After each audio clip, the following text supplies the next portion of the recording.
I'm going to stand up and walk around and disassociate myself from the better dressed panel.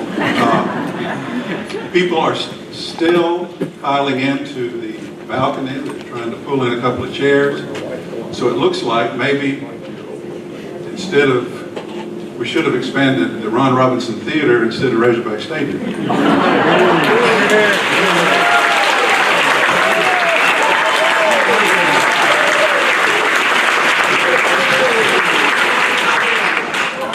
Did he laugh? He laughed. Is Jeff Long here? No, but President Bobbitt is, and I'm sure he appreciated the humor. All right, let's get started. By the way, this is a most memorable and busy decade in Arkansas politics, and we can't get this done in an hour. And then we're starting after noon, and Nate says he's paid for the air conditioning for the entire afternoon. So I hope some of you might be able, don't just start walking out on us at 1 unless you just have to, because I've got a couple things I've got to get to, plus I'm taking too much time right now. All right, now, in the course of, sometimes as a writer, you just type in the words, and as I did to this article about the 1970s for Talk Business, and the essence or the theme of what you're writing doesn't occur to you until late in the piece, and that's what happened here. And to set the stage, the context for why we're talking about and celebrating the 1970s, I want to tell you what occurred to me. In 1957, 13 years before the 1970s, Arkansas politics was nationally, internationally discredited. It was known as rural, populist, segregationist, and backward. In 1992, 13 years after the 1970s, Arkansas politics produced a Rhodes Scholar, moderate Democrat who became President of the United States. How did we get from 57 to 92? What happened to change the state? The 1970s. That's how transformational it was. Now, I've got to get this out before we get started, because we spend all our time talking about the fact that the 1970s in Arkansas politics actually began with Winthrop Rockefeller in 1964.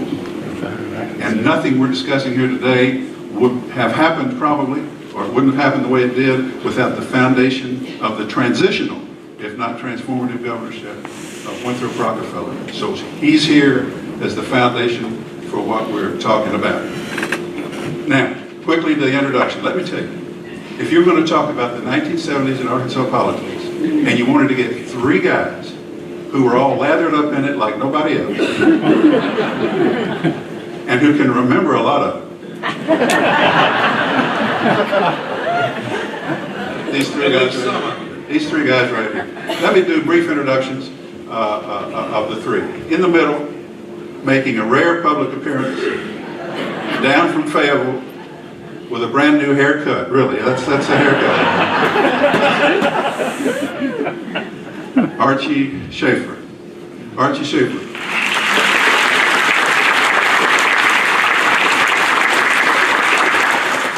Nephew of Uncle and Governor Dale Bumpers, executive secretary at the age of 23 or so, top aide to Governor Bumpers, top aide to Senator Bumpers. In 1978, the campaign manager in the epic close Democratic primary Senate race for Ray Thornton. A couple more things about him. In about 1974, there was an opening on the Arkansas State University Board of Trustees, and Archie went to Uncle Dale and said, "There's this guy I was pledge trainer for up at ASU. He's about 25 or 26. He's just started a law career in Searcy. What about Mike Beebe?" So, the man who thrust Mike Beebe on us was Archie Schaffer. But not all of his recommendations were as smooth and uneventful as that. He also encouraged Uncle Dale, the governor, to appoint as executive secretary of the Arkansas Democratic Party his good friend Craig Campbell, who promptly went out and told the press he had voted for Nixon in 1972.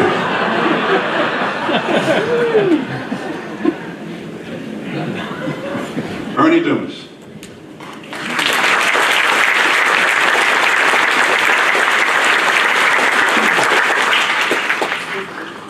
Everyone but me says he's the greatest Arkansas political journalist of our time.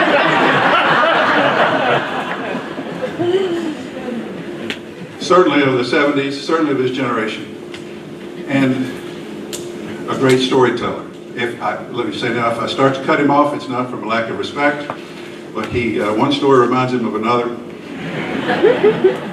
and he might embellish. All right. Former United States Senator and Governor, current UA Board of Trustee member, David Pryor.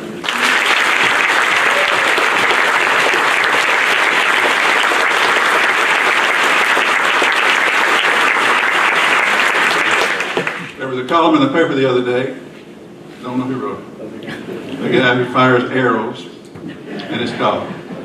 He gave Senator Pryor an arrow up and he said, there's no one else who has a career in progressive Arkansas politics that matches Senator Pryor. 50 years. He's bookended by, in the early 1960s, a young Turk reform state legislator fighting machine politics, to just the other day fighting the nuclear arms race of college football. Nobody else. Nobody else.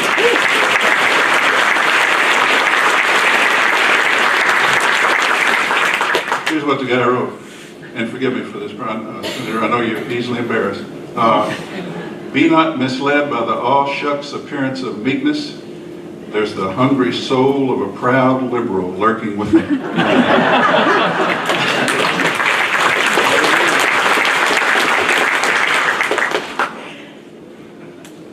Probably better I said that than when he was running for office. All right, let's go. Let's get started. Archie, and then for everybody, let's start with nephew Archie. June 12, 1970, right? Dale Bumpers at the Lafayette Hotel announces for governor, the Democratic nomination for governor. He has name recognition ranging from 0 to 1%. June 12, 1970. In late August, barely 2 months later, he gets into a runoff with Orwell for office. 2 weeks after that, early September, he wins the runoff easily. Less than 2 months after that, November, he is overwhelmingly elected with 62%, defeating Winthrop Rockefeller as the governor of Arkansas. From June, think about how long Trump's been running. June, one summer, less than 5 months, the state was changed remarkably. Archie and then Ernie and the senator, I want everybody on this. What was the lightning that struck? How did it happen? How did it happen? Why did it happen? How did it happen so fast? Archie, go first. Yeah. Thanks, John. Before I answer that, try to answer it, I wanted to acknowledge my good friend Ron Robinson, who this theater is named for. Ron and I have been friends for 50 years. He's been as involved in Arkansas politics for the last 50 years as any of us, probably knows as much about it or more than any of us on the stage today. And I talked to Ron this morning on my drive down. I spent about an hour on the phone with him, and he fact-checking and hearing Ron Robinson's stories. So you'll hear some of Ron through me today. But 1970 was an interesting time. The world has changed so many times since then.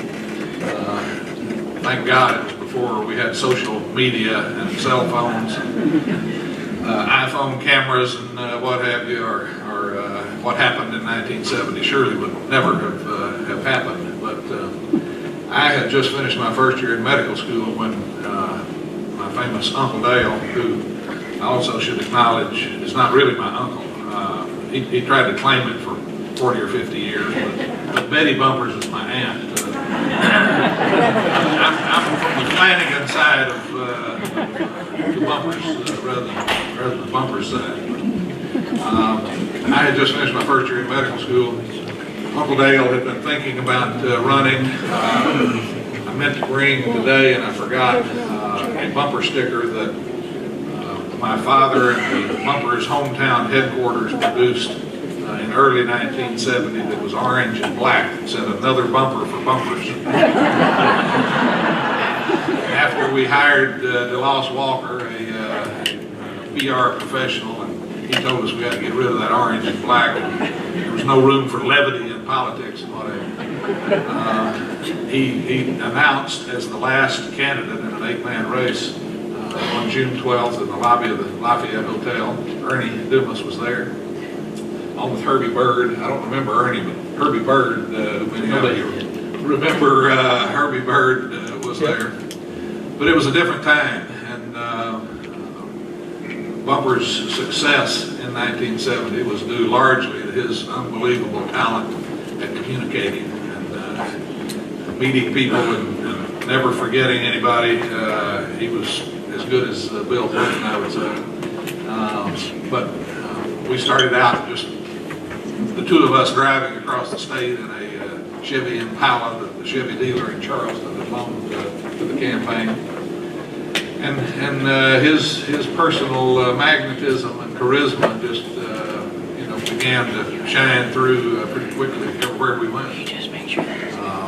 And he was unbelievable on TV. That was in the early days of television and radio. Radio then was much more important than it is now. But we did a regular radio show. But we knew at the beginning, and I could ramble on forever. We knew at the beginning that the game was getting into the runoff against Orville Faubus. Faubus was making his first comeback. We knew that Faubus was going to lead the ticket, and the goal was to try and figure out how to beat Joe Purcell and Hayes McClurkin and the other 4 or 5 people that were in the race and get in the runoff against Faubus, and that Faubus would get most of the votes he was going to get in that first primary. And sure enough, that's what happened. We squeaked into the runoff against Faubus and got most of the votes the other candidates got in the runoff. And the rest is history, as they say. So it was a different time technologically, and he couldn't do the same thing now. Probably not. Ernie, tell us about covering that event at Lafayette Hotel and Dale Bumper's concern about how well his announcement had gone or hadn't gone. Tell us about that. Well, first of all, you remember there were 8 people filed that year. That's the largest field of candidates since sometime maybe in the 30s. And he was the least known of everybody in the race. There were 8 of them, beginning with Orville Faubus, who of course was known by everybody in the state. Joe Purcell, who was the Attorney General at the time, Hayes McClurkin, who was the Speaker of the House of Representatives, Bill Wells, who'd been the Democratic nominee for governor 2 years earlier, Bob Compton, who was a president of the Arkansas Bar Association, a celebrated trial lawyer, Jim Malone, who was a catfish farmer who'd been a stand-in. His daddy had run for governor in 1944, came pretty close. And he was a stand-in for Orville Faubus. When Orville was out on the stump, he couldn't make it. Jim Malone, he's supposed to be a legendary speaker. I never saw it, but that campaign, any evidence of it, but he was supposed to be a great speaker. And a guy named Bill Cheek, a bigot from West Memphis, who was funny. He was a funny guy on the stump.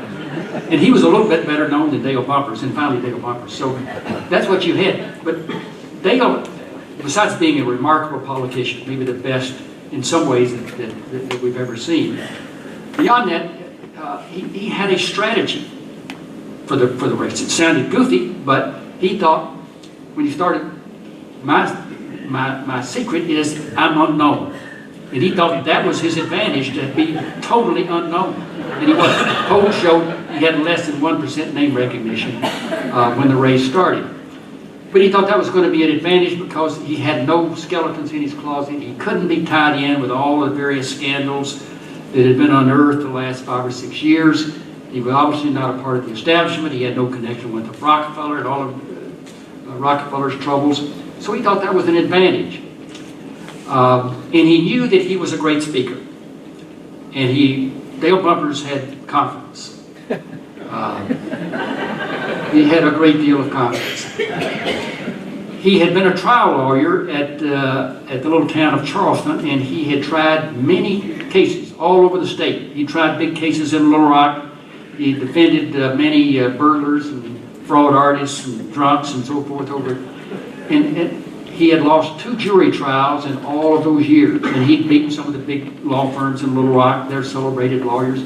So he thought, you know, I can do this thing. I can beat all these guys out on the stump. And at that time, we were in a kind of a transition from the old days of campaigning. Every night you had a rally someplace. You went around and spoke on courthouse squares every time, and there'd be constant rallies. And he thought, I can do pretty well there. And all of those things turned out to be true. Plus, he said, if I could just raise a little bit of money. And so he sold some cattle, got $10,000. He went and hit up his brother and sister in Ohio. They pitched, one of them pitched in $20,000 and the other one $15,000, so he had $50,000. And so he spent that wisely. He did 3 television, he taped 3 low 30-minute television spots, one of them about education, low teacher salaries. We can't get ahead if we have a 50th school system in America. One on another spot on health care, which was his big issue, particularly rural health care. He was going to do something to improve health care, particularly in rural Arkansas. And the third one about we had these deplorable parks. We do anything to protect our environment, so those are the 3 he did. Little 30-second things that he would just set up and without a script, extemporaneously. And all of them were very effective, and he spent about $10,000 putting those little spots all over the state in every television station to get himself well known. And finally, he was lucky. Nobody had a lot of money with all that many people in the race, but KATV called when it was not too long before the first primary and said some show had been canceled. They had 30 minutes, and they'd give him 30 minutes for $150. So he went down and did stand up 30 minutes, and it was wonderful. So he was lucky, and he later said I was the luckiest guy around. Plus, Jim Powell at the Arkansas Gazette wrote a series of editorials talking about how great Dale Bumpers was, and he thought that had a lot to do with it. Plus, we're going to talk a little bit. You want me to talk a little bit? Come on. Yeah. Okay. We're going to about that day, that announcement. He left Charleston to get a haircut because he said that the barber over at Charleston always gave him a lousy haircut, cut too much hair off. So he said they'd have these slick barbers down in Little Rock. So he was going to give his announcement at the back in the bar, the grill at the Lafayette Hotel. So he found a barber there and got a haircut. And he said it's the worst haircut I've ever seen. Just almost scalped him. And so he went into the press conference feeling terrible about that. And the reporters all laughed at, which included me for the Gazette, seemed to be laughing at him, and the questions were kind of condescending, and he left there feeling just awful. What in the hell have I done? Plus, the Democrat comes out in the afternoon, and he said, and I'll quote from him later, he said, I look like I was a serial killer. So he said he went home that night depressed. He thought he just might as well pull out of the race. But in the end, of course, everything worked out for him.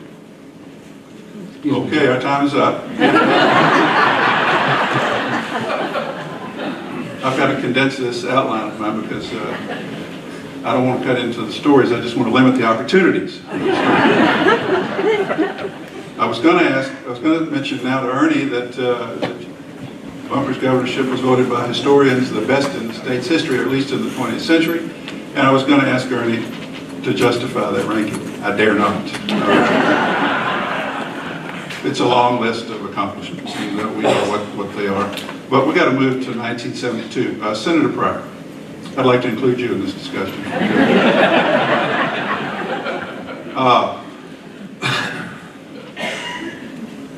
The best part of writing this article was going down to Senator Pryor's office. It's like a museum of contemporary Arkansas history, and having him sit there and remember. And that was the key to this article. But in the course of it, Senator, and I think I got this wrong, and you can correct me, but your epic race, your challenge as a congressman in 1972 to John McClellan, you said, I believe, that you really didn't have any burning philosophical issue, but you were wanting to amount to something in your political career, and you had offended the Southern House Democratic leadership with some position on the Mississippi delegation or race. And you'd also had somebody on your staff say, just take a look at this and how long will it take me to get to the chairmanship of a committee? And they told you, a long time. 35 years. So for that burning reason, I just answered your question for me. But amplifying that, and because this is another example of you're being brave and ahead of your time, sorry to embarrass you, but what was it 64, the Mississippi delegation, or 68, or what? 68, the convention of 68. Well, tell about that. Well, I was on somehow or another, I was on the credentials committee in 1968 in Chicago, and that was the worst Democratic convention I guess we've ever had. And I was on the credentials committee. In fact, I was the parliamentarian for the committee, and being the only member of Congress on the committee at the time. And the issue came up whether to seat which delegation from Mississippi to seat. And it was a very close vote, very emotional situation, went on for 2 or 3 days. And I voted to seat, as I would call it now, the integrated delegation from Mississippi, and not the all-white delegation chosen by the governor down in Mississippi. And that sort of created what you might say a little feeling with the House membership. I guess you would call it the so-called Dixiecrat coalition in the House, especially the Mississippi delegation, and I was sort of ostracized from that. I further became ostracized and deepened the chasm, I guess you would say, between myself and the House leadership when I took on the American nursing home industry. And that was one which, when I started talking about nursing homes, I wasn't talking about the nursing homes in Charleston, Archie, that y'all owned and ran up there. But when I actually went out into nursing homes and worked as an orderly in 11, I believe, nursing homes on weekends throughout Maryland, Virginia, Washington, D.C., etc., as an orderly to get an idea of what was really going on in some of those very bad nursing home situations. At that time, when I spoke to the House about my findings, and I had taken with me on the last nursing home over in Maryland a photographer from the New York Times who snapped a picture of me shaving an old 90, it's not very old now, but an old 90-year-old man, and that picture of me as a congressman working incognito in the nursing homes went viral, as they would say now, but it went worldwide, and everywhere this picture was in the New York Times and the Hong Kong Observer, you name it, it was worldwide. And all of a sudden I was inundated with literally thousands of letters, telegrams, and phone calls of people who wanted me to come and inspect the nursing home their grandmother was in. And all over the country. I didn't have a staff in the House at that time to deal with this. But what had happened when I got into this issue, what I did, I angered the House leadership, not just the Dixiecrats this time, but the leadership in the U.S. House of Representatives. And I was trying to create a committee on aging in the House, and finally one was created the year after I left, and Claude Pepper became its chairman.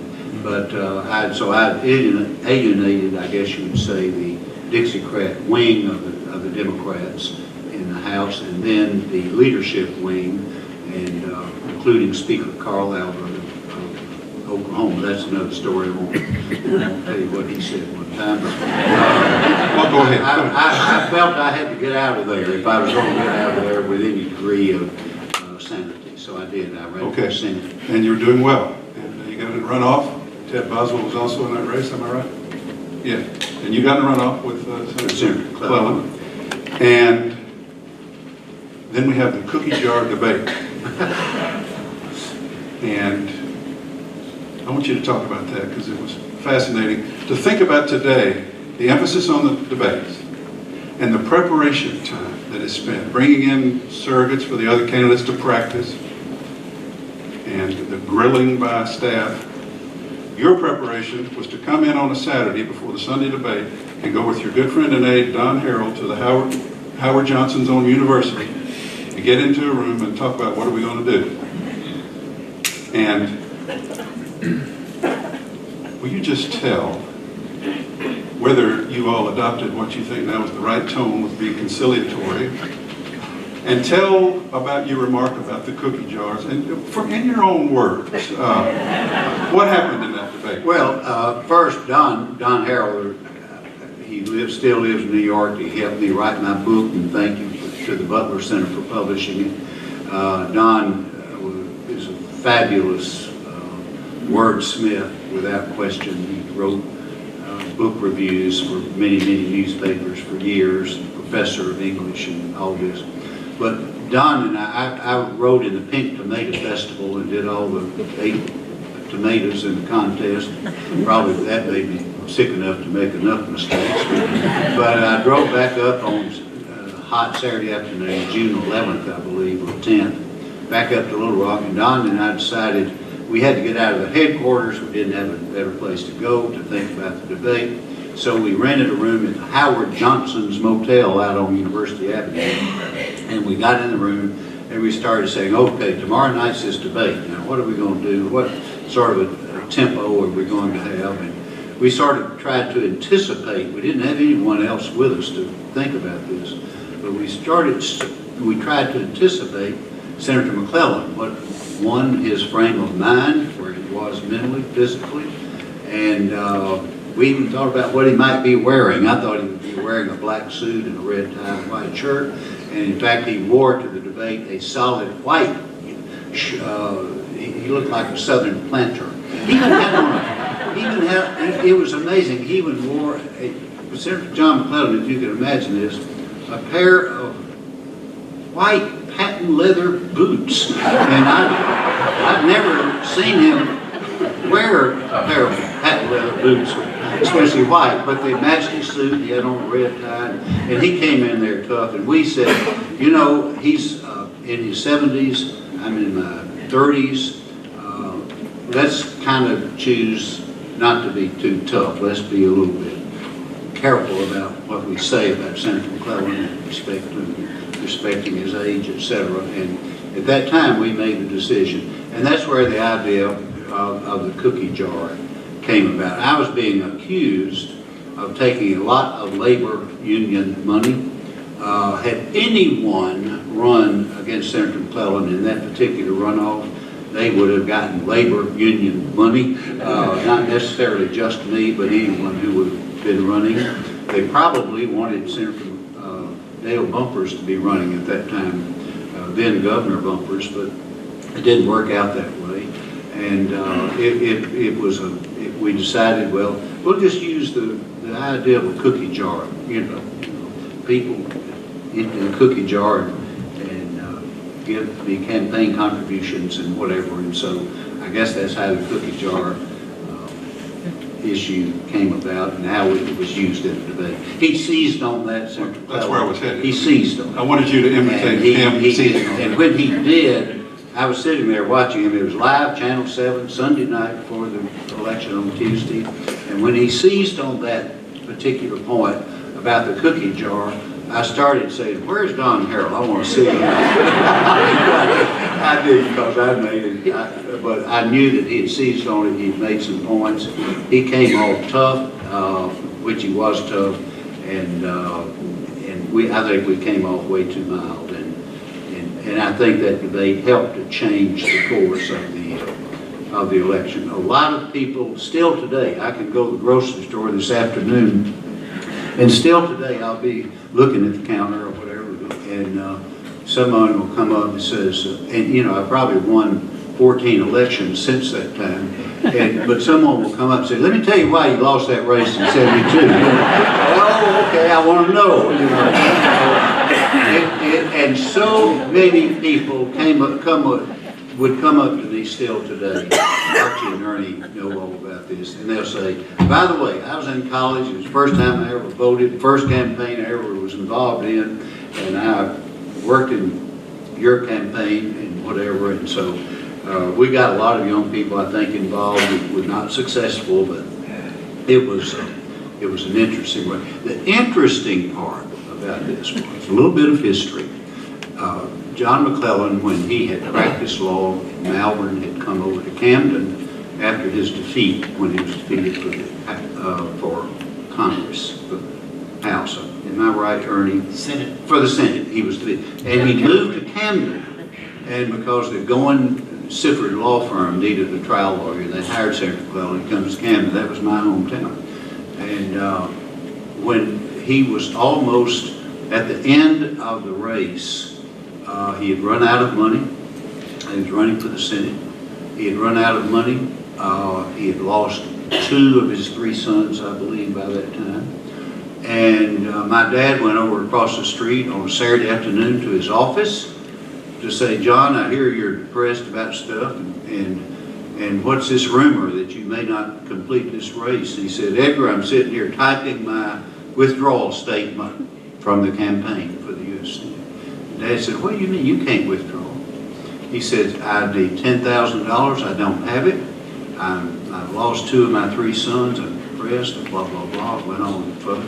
And my dad said, "Well, don't do anything yet." And my dad called up Mr. Folks, who owned the Grape Company, Grape Grapes, and he called up Don Harrell's father. Don Harrell had helped me. And he called up W.A. Red Daniel and said, "We're going to open the bank up this afternoon, the First National Bank, Citizens Bank at that time." And they called up Mr. Hurt, Garland Hurt. That's a good name for a bank president, by the way. And they went over across the street. Mr. Hurt opened the bank, and 4 of them signed a note for $10,000 and gave it to Senator McClellan that afternoon. He stayed in the race. He won the race. He became a United States Senator. But that's just a little bit funny Arkansas history, a little twist in Arkansas history. I always think is kind of fascinating. Thanks for that. I wish you told me that for the article.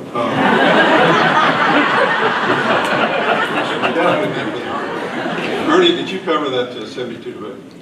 Do you remember? I remember the debate. I don't know whether I wrote the story about the debate that night, but Well, I you saw remember it very well. And I saw it, and I remember the great line from the put-down line from John McClellan, and when you said these are nickels and dimes from the overalls and overall pants and the cookie jars of the working men and women of Arkansas. And George Fisher did the cartoon of them reaching in the cookie. Yeah, one of Fisher's great cartoons. And so he comes back and he gives some figures about how much money from the Teamsters Union or whatever. And he said, "Now, David, these ain't no cookie jar nickels and dimes." That was the put down in that. Do you think that made the difference in the runoff? Well, Yeah. I think the debate made some difference. Plus, they spent a lot of money. They made a heroic effort in that runoff. After the first primary, and you finished really just neck and neck, and with you and Senator McClellan, and then Foster Johnson, Ted Boswell, this other guy, got fewer votes. But so it was very neck and neck. And the theory was that if an incumbent gets into a runoff, he's beaten.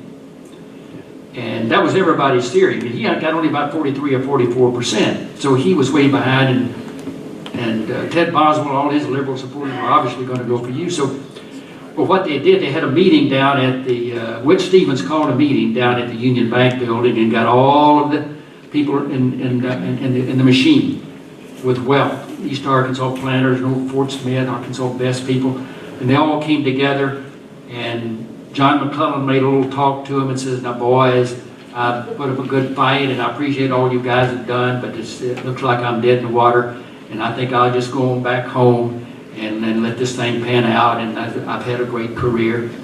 And Whit said, now, we can't let that happen. And he said, "Now, I want to go around the table and ask each one of you to say how much money you'll kick in to get this thing off the ground in the runoff." And they all went, "Okay, I'll give 5,000, somebody give 15. He got it in, and Whit says, "All right, well, I'll put up what's left." Well, of course, there's nothing left. But anyway, they raised all that money, and they put out a mammoth effort in every single county, getting a list of everybody who didn't vote and calling them and taking them to polls. So it was a superhuman organizational effort that I think that won it in the end. Debate had some role in it. Okay.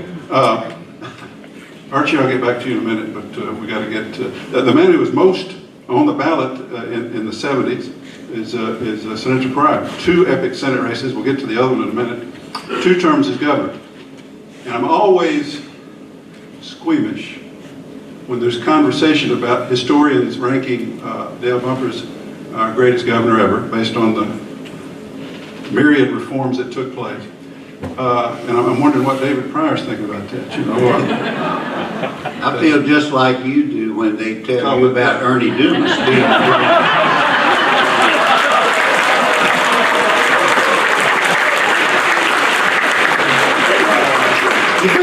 do you really think those are the same things? Exactly. I was trying to be generous. You didn't have the opportunity to be as transformational as Bumpers because of all that Bumpers had accomplished. Plus, you didn't have the money. And the first story I covered after the Log Cabin Democrat made me let me do some political reporting in 1970. When was the Arkansas plan? 75, 76, 75.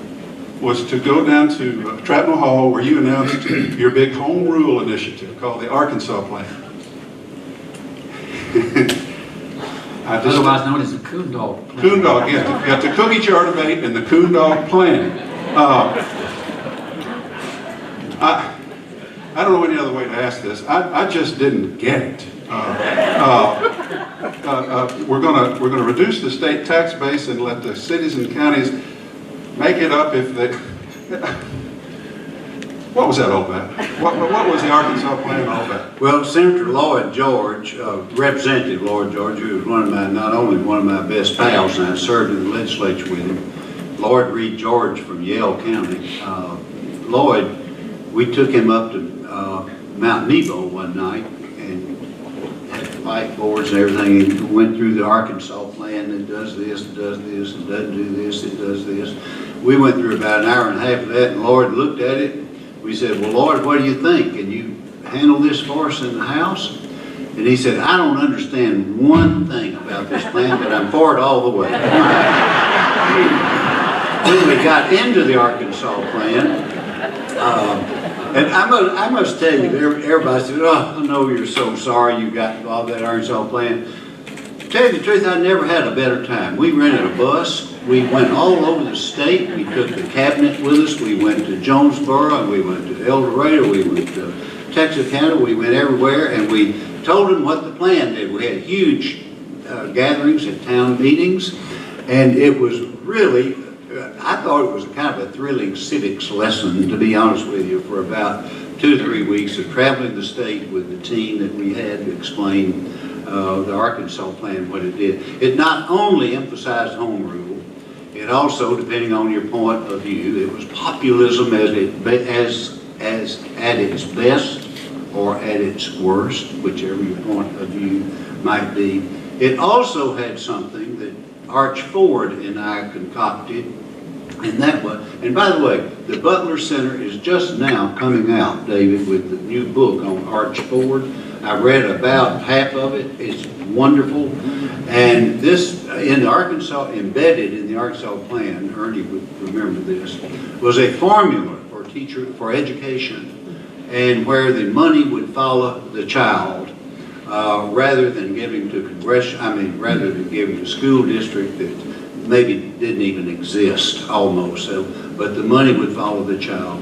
As my friend, mentor, and pal, the late Dooley Womack, state senator, told me one day when we were about to take another licking on the Arkansas Plan in the state Senate and the House, he says, Dave, the only ones for this Arkansas Plan right now are the preachers and the soda jerks. I'm beginning to worry about the preachers. And so we really had a great time in trying to pass it. We passed some parts of it. We did create the Department of Local Services, which was ultimately abolished, but it was an attempt to sort of localize state government and send more government back to the local counties and back to the local cities. Didn't work out that way, but I have no regrets about doing it, and I thought it was a fun experience. Let me tell a quick story if I've got a moment, John, about... As long as it's quick, because I'm sure it will be. So one of your first stops with the bus was to go to Jonesboro.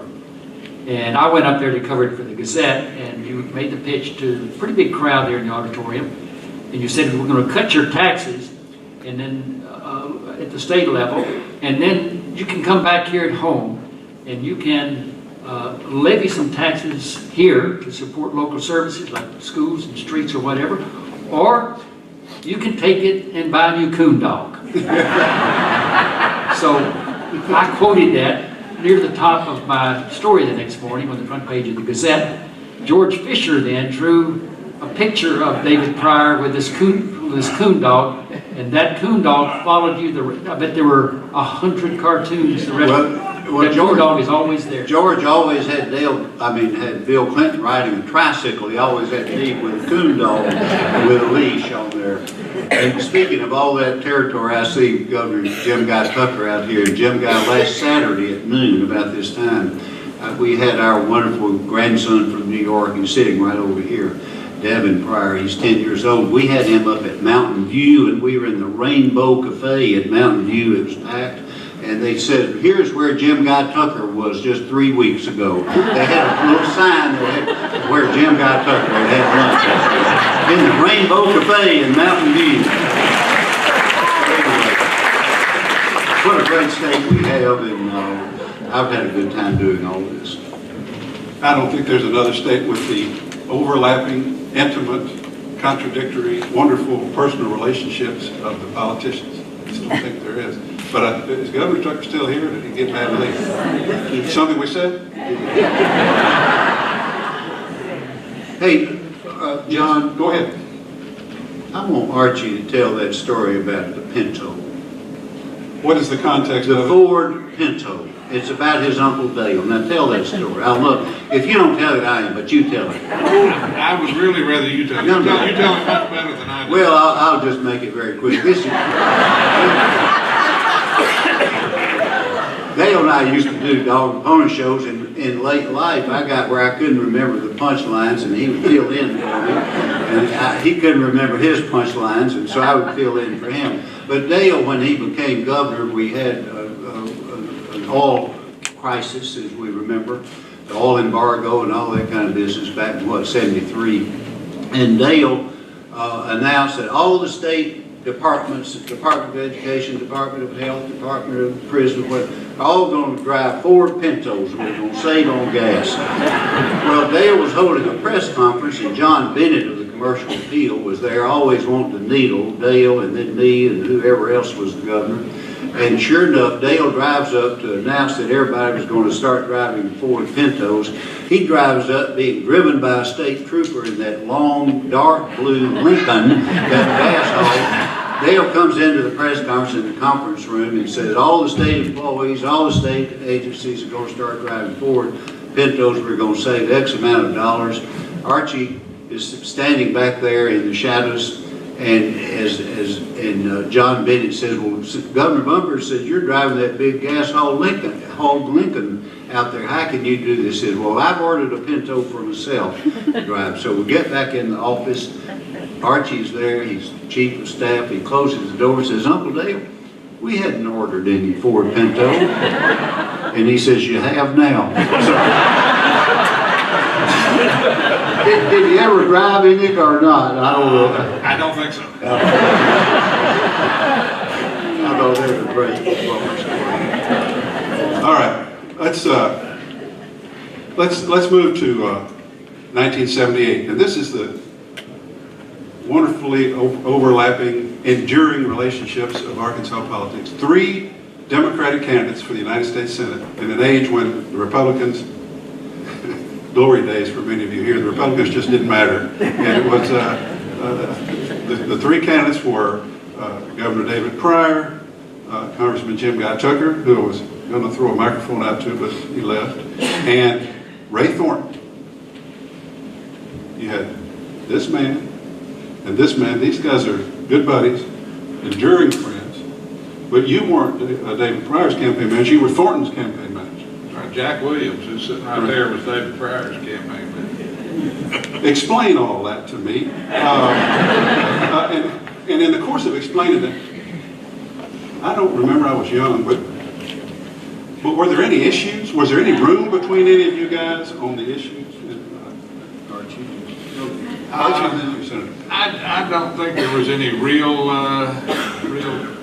issues between the three. I mean, it was one of those situations where there were three good guys that all wanted the same job, and they all decided to run, and it turned out the way it did. So I don't remember there being any major arguments or disagreements or anything between the three. Well, explain to us how Dale Bumper's nephew and a good friend of David Pryor, a friendship that endures closely today, how you were Thornton's guy. What was that? Did that have to do with your friend Craig Campbell, who I mentioned earlier, and with Stevenson's and the connection there? It had something to do with that, yes. I had left Bumper's staff in Washington the year before and moved back to Charleston. I was back in Charleston running my family's business when Ray Thornton decided to run for the Senate. And my friend Craig Campbell, who we don't have time to tell the story about him getting elected head of the state party, that's a classic story itself. But he and his Uncle Whit recruited me to come to Little Rock and run Ray's campaign.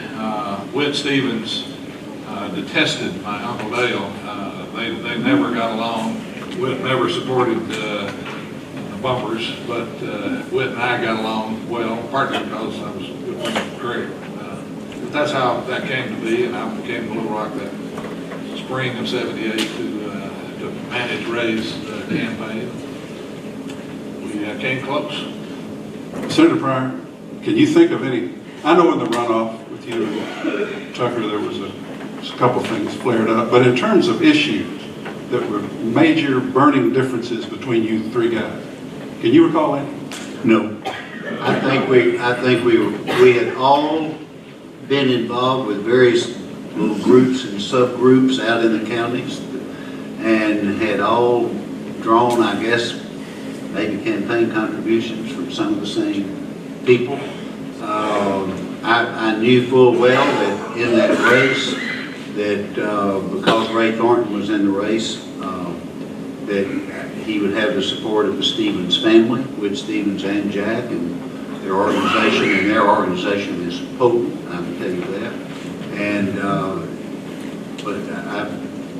but I didn't see any philosophical differences between Ray and myself and Jim Guy at that time.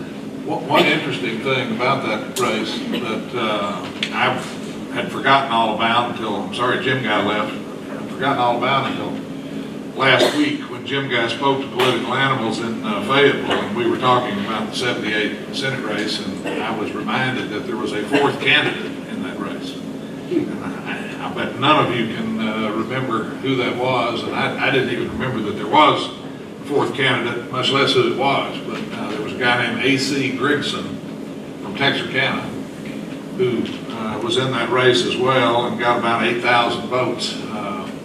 DP got 34% of the vote, Jim Guy got 33, Ray got 32, and A.C. Grigson got 1.4% of the vote. And if A.C. had not been in the race, Ray might have slipped past Jim Guy and been in a runoff with Senator Pryor, and who knows what would have happened. Was Foster Johnson in that race? No, that was It was the only race he went. Foster was fascinating. I always liked his method of advertising. I don't know how he got it, where he got these made, but he was the envy of the people running for office. Foster had these metal signs that were white and beautiful, snow white with black. Foster Johnson didn't say what he was running for or anything like that, but just had his name. And he would go out and nail them up to the trees. They're still out there somewhere. He ran every 2 years for a number of years because he still had his signs out. Yeah, they're still out there somewhere. Hey, John, one thing about the Stevens family I wanted to say. Yes, and I want you to John, say. when Whit Stevens called the meeting together, Ernie mentioned, and as they call it, that was a put session, he put up. And they had a put session and for Senator McClellan. Well, 2 years later, Dale was running against Fulbright, or about to announce.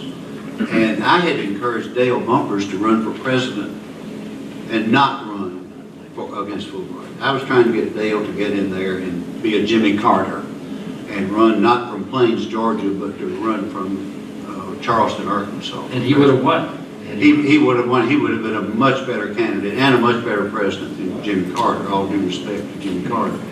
But Whit Stevens and the Stevens group had been, of course, strong for McClellan. 2 years later, I had been on my first time ever to be in Aspen, Colorado to go skiing. I broken my right ankle. Barbara and I were there with some friends, and I had a problem and had to go to the hospital when I got back because of a blood clot in that ankle. But I was lying there one night, and about 8 o'clock, and the nurse comes in and says, "You're not supposed to talk to anyone on the phone, but there's a man named Mr. W.R. Whit Stevens who wants to talk to you." And I said, "Really?" I said, "Okay." So I get on the phone, and I said, "Hello, this is David Pryor." And he says, "The son that says Whit." And I said, "Yes, sir." He said, "I helped beat you 2 years ago.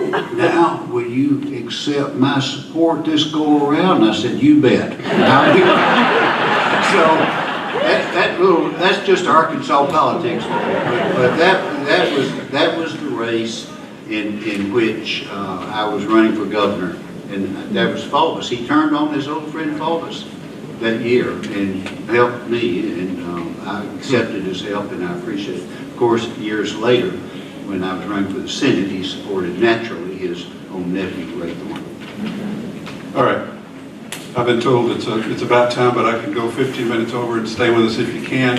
What I think I'll do, I got a wrap-up question, and then somebody, if anybody wants to get involved, that'll be fine. I think I forgot to say when I introduced the subject that I think what defined the 70s was that in Arkansas politics they were about moderation and modernization. Our political attitude toward race, our political attitude toward the size and role of government, the tenor of our politics, moderated, and we attempted to modernize our government and modernize our economy, and that's through these spectacularly interesting political figures that we had. Here's my question. Here we are in 2016. Is that era, if you'll accept that it was an era, it was launched by the 70s, it produced a president of the United States, it produced a descendant like Mike Beebe, had an occasional interruption with a Frank White or a Mike Huckabee, but generally a defining era. Is it dead now? Did it die with the Republican Revolution from 20 to 2016? Or does anybody agree with me that it's hanging on by Asa Hutchinson's fingernails? That we're still a state where the Republican governor can be rare among southern states in expanding Medicaid? Still a place where he wants to... He didn't expand it, though. I know, but he went... Okay, all right. You're going to say it's dead, right? Tell me, is it still lingering at all, or is it over, and are we in a new and different era? Ernest? Yes, the last. It's completely done. I think so. For our time. Well, that's sad, isn't it? What kind of era do you think we're on now? Briefly, please. One word would probably suffice. The Republican Party and the modern Republican Party, which is totally different from the Republican Party of the Rockefeller era. Rockefeller, by the way, was the most liberal governor in Arkansas history, I think, easily surpassing Dale Bumpers and David Pryor and Bill Clinton. But I think it's dead, and I don't see anything for the foreseeable future happening to reverse that, to go back to the activist government. Anybody else want to tackle that? No, I was just looking over there, I was thinking about how I would answer if I were asked that question. I don't know how to answer it because I don't know the answer to it. You need a smart guy like Skip Rutherford up here to do it. I see him over there. But I think too that what has changed is not necessarily just limited to the political parties and the base of each of our parties. But I think what has also changed is the way people get their news. And it is a new day. It is just a new, look at last night in Dallas. At 9 o'clock, we were thinking about Baton Rouge. We were thinking about Minneapolis or wherever the shooting was there. And then within a matter of 6 or 8 minutes, the world's attention was on Dallas, Texas. And it stayed there all night and is still on there today. But how people get their news. The other thing that has changed, I think, too, has been the enormous change of local ownership of our small weekly and daily papers out in the state. We had the strongest, most progressive, courageous weekly and daily papers for generations out there. The inspiration, of course, was the old Arkansas Gazette. And then each, like the Warren Eagle Democrat, the Dumas Clarion, the Cabot Star Herald, all these wonderful little papers out there that held their communities together, that fought for what I would call the right things, for progressive things. And I just am afraid that that is something that we're losing, and I'm sorry to see it go by. All right. Could this microphone work for anybody out there? Does anybody want to ask something? Archie, do you want to answer that question? Well, I agree with what DP and Ernie both said. I think the biggest problem, I think, is too much information. I mean, everybody talks about TMI and what have you. And I know everybody wants to know everything that's going on all the time, but it's, I don't know how it will all shake out, but I think we really do have too much information, and a lot of times the information is not accurate because the media is more interested in getting there first instead of getting it right, particularly the broadcast media. But I've said for a number of years, kind of half jokingly, that Ted Turner's invention of the 24-hour news cycle was going to lead to the destruction of Western civilization. I mean, back in the good old days when we had 15 minutes of Huntley Brinkley or Walter Cronkite, things seemed to work a lot better than they do now, when you can turn your TV on any time of the day or night and find out what just happened in Dallas or anywhere else in the world. I couldn't agree more. There was never a better time in Arkansas than the late 1980s when I was writing a column 6 days a week in the Arkansas Gazette, and people had to go there to see what was going on. It was a great time for the state.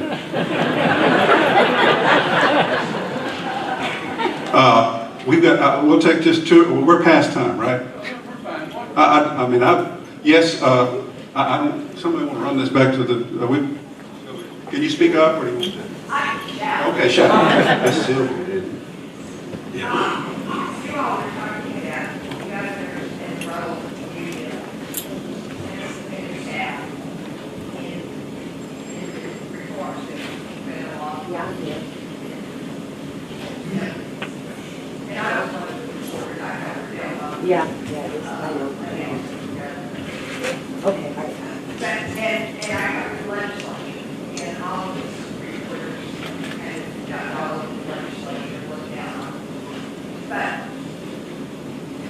it had been for we could supporting good people running for office. You had good people in the legislature, which you have to accomplish. Senator Pryor, Governor Pryor,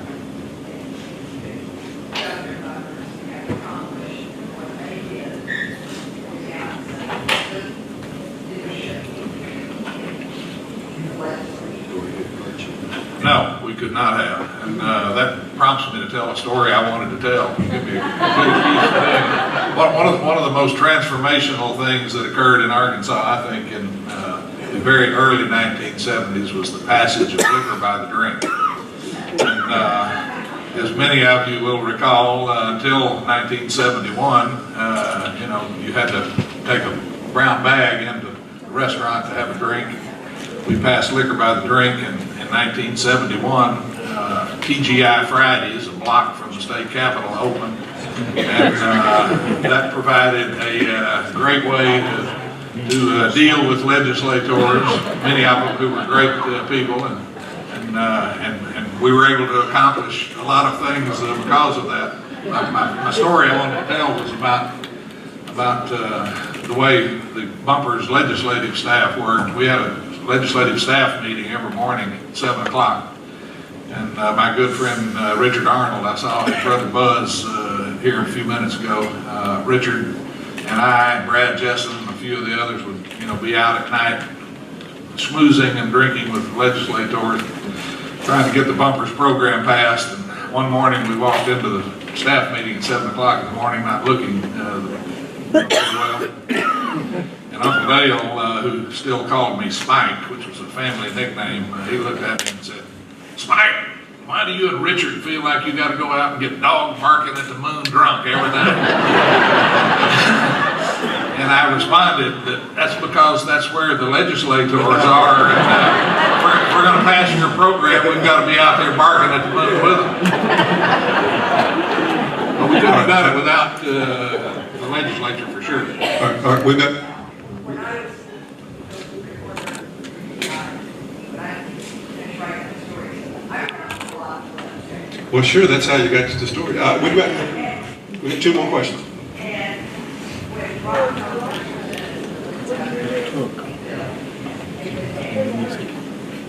the next day, I read the story that I wrote, but it went out under the byline of my boss because I wanted to still go out with legislators at night, titled "Legislators Who Drank Wet But Voted Dry."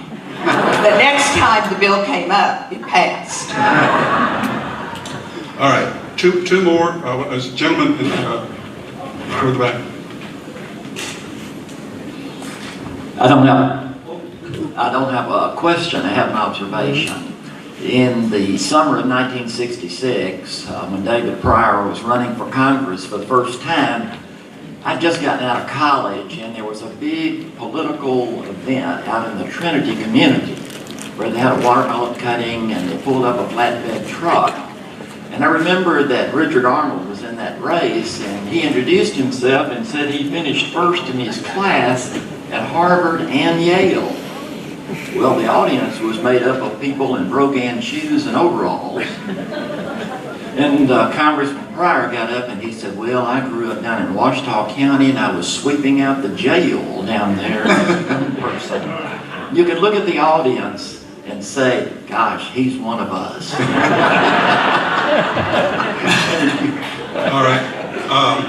If you could make it over here, Miss Annie wants to ask the last question. We're going to hear from Annie Abrams, and then we'll go back to work or whatever we're going to do. Okay. I just heard that this audience, and when I looked at the audience, the majority of it is great hand.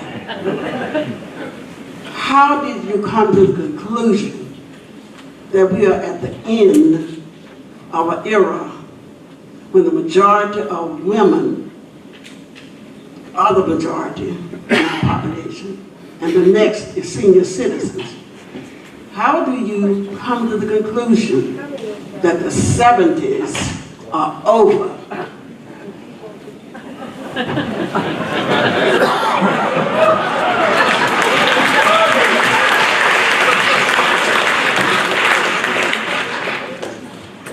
I don't have a microphone. Thank you. I did not declare them over.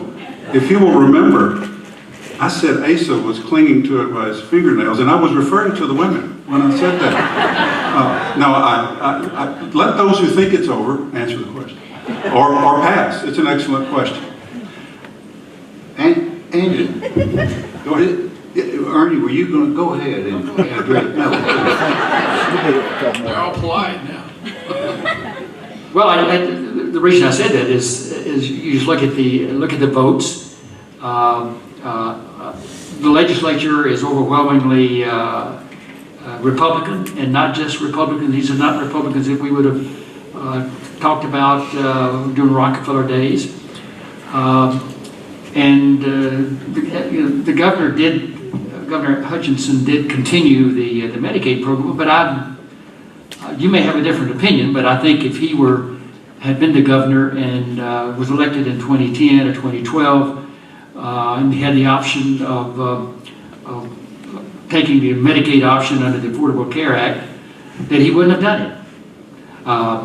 And we wouldn't have had the Medicaid program, we wouldn't have any of that. Of course, we would have had some severe economic difficulties with his budget, which I think is why he thought that he had to continue the Medicaid and fought very hard to continue the Medicaid program. But beyond that, I don't know what else you can say, point to in the activity of the legislature and the governor that would suggest that he's anything but Mississippi, Alabama, all the others. I just don't see any difference.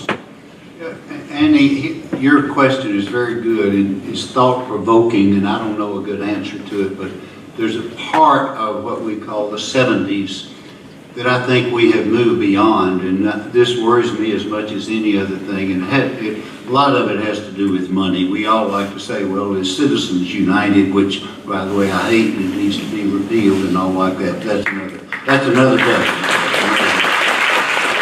What I do fear, what part of the 70s I fear, and going back to the 50s and even the 40s, what I do think we are losing is our ability to relate to and adhere to what we call retail politics. I'm talking about going to the courthouses and shaking hands and going to the fairgrounds and going to the pie suppers and going to the coon suppers and doing all of this, the human networks and the human relationships that I fear that we are losing because of the electronic technological age that is making politics so very impersonal. And you know, politics is about people. It's about us. It's about you and me. It's about neighbors. And it's about what we do, not only do for a living, but you know, what we think about and the value systems that we have. But that's the part I fear that we are losing. And it really worries. I'm going to tell you a little story about a man over in DeWitt, Arkansas. I had just been elected governor. You remember this man? Y'all remember? Wilbur Botts. Wilbur Botts was a rice farmer, businessman, lawyer over there, one of the keys in that little community. I was elected governor and I didn't know Wilbur Botts.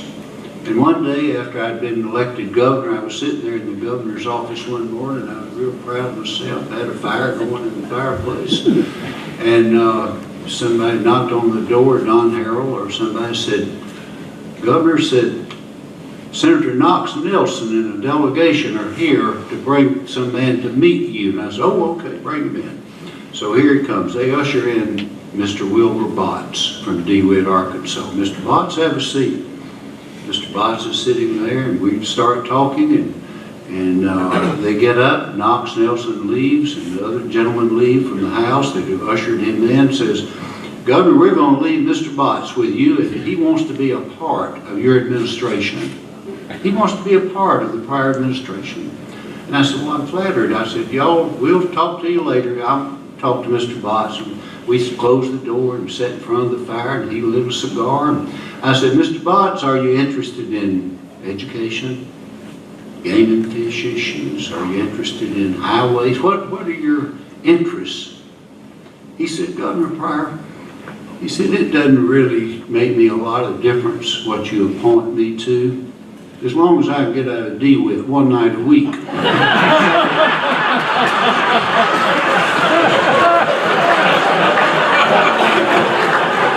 So, those are the personal relationships that I fear we are losing, and I hope you don't. Thank you, John Brummett.